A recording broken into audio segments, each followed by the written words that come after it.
Welcome to another Explainer, brought to you by Forge College.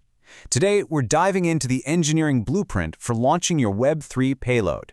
If you've been following along, you know we've built some truly incredible things. But let's be real, building is only half the battle.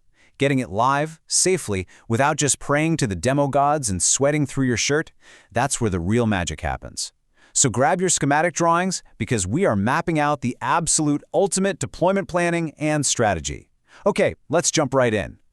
So here's our flight path for today. We're going to hit the deployment blueprint, run through the YAML release checklist, talk about separating your environments, set up a rollback safety net, go over approvals and observability, and finally, prep for liftoff and next steps.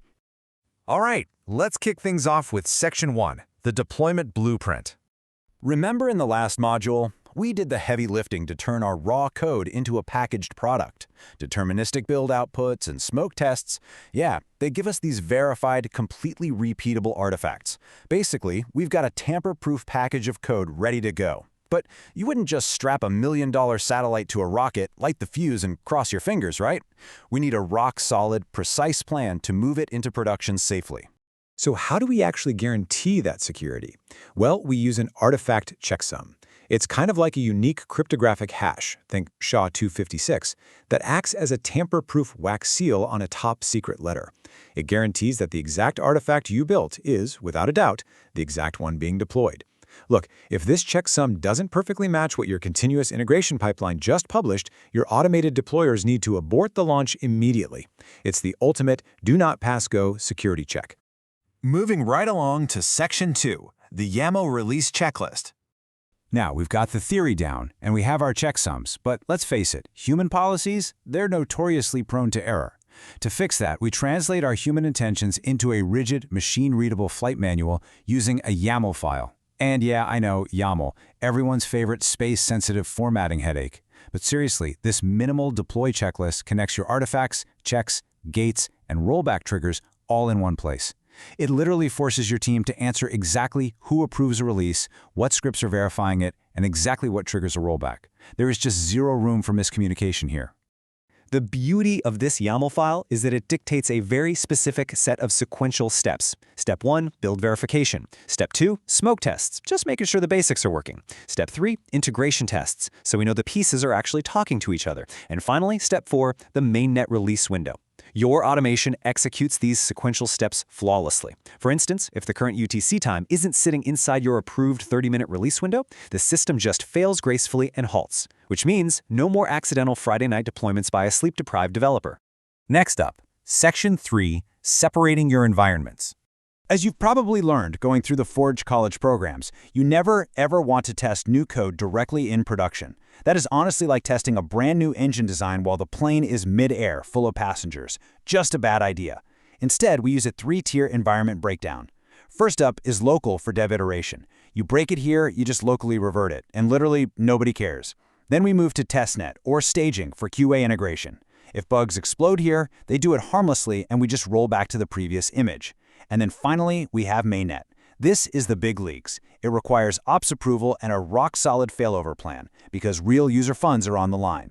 And sitting right between each of these environments is a release gate. Think of it as a mandatory checkpoint. It could be an automated test or a specific human approval that absolutely has to be cleared before your code moves to the next environment. It's basically a literal toll booth on the deployment highway.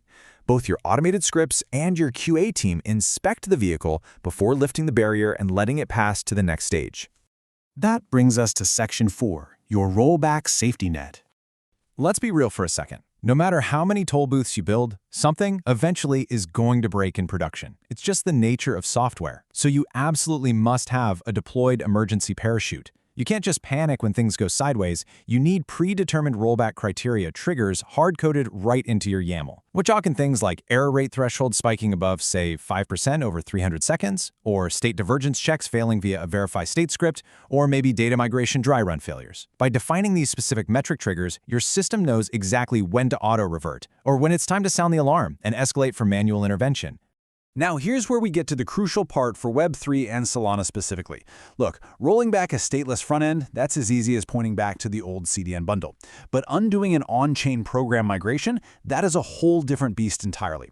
Stateful changes on Solana just cannot use naive rollbacks. Why? Because the blockchain state has already moved forward. Actually, you have to plan specific mitigation steps, like using feature flags to turn off broken logic, or firing off compensating transactions to balance out state changes. It requires a much more complex, thoughtful failover plan. Okay, let's move to Section 5, Approvals and Observability.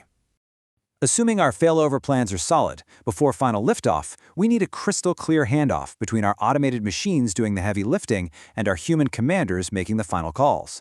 On one side, we have our automated checks, smoke tests, checksum verification, end-to-end testing. On the other side, human approvals, stuff like ops and team lead sign-offs, or confirming that vault secrets are loaded correctly. The YAML checklist brilliantly maps these exact roles out. It ensures a QA engineer approves the testnet phase, while an ops lead signs off on mainnet. The machines do the tedious verifying, the humans do the strategic approving. But wait, once it's actually live, humans need to be able to see what's going on, right? That is observability. Your checklist has to explicitly name your dashboard IDs, like, say, front-end errors, and your alert routing, like PagerDuty, front-end on call. You've absolutely got to build this monitoring readiness right into your checklist so that at 3 a.m. when the alarms inevitably go off, the bleary-eyed on-call engineer knows exactly which dashboard to look at to diagnose the problem. Finally, Section 6, Liftoff and Next Steps. So, with all systems green, our environment separations respected, our rollback plans tested, and our dashboards glowing, it is time to successfully conclude our deployment strategy. But there is one golden rule you need to internalize here. Treat the checklists and the runbook as the canonical source of how a release is performed and how rollbacks are executed. Literally, if it's not in the runbook, it doesn't happen. This documentation-first discipline, that is exactly what separates chaotic, stressful launches from smooth, predictable, and highly professional Web3 operations. So I'm going to leave you with a question to test your readiness for our next step. Are your verified checksums published? And are your rollback scripts executable and idempotent? Basically, can they be run multiple times safely without causing unintended side effects?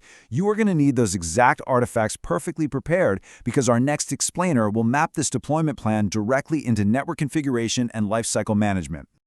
And that completely wraps up our deep dive into deployment planning and strategy. Remember, this explainer was proudly made by Forge College.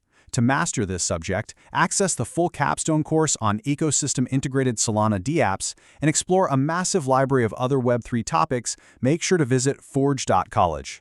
Keep building, keep planning those deployments carefully, and I will see you in the next explainer.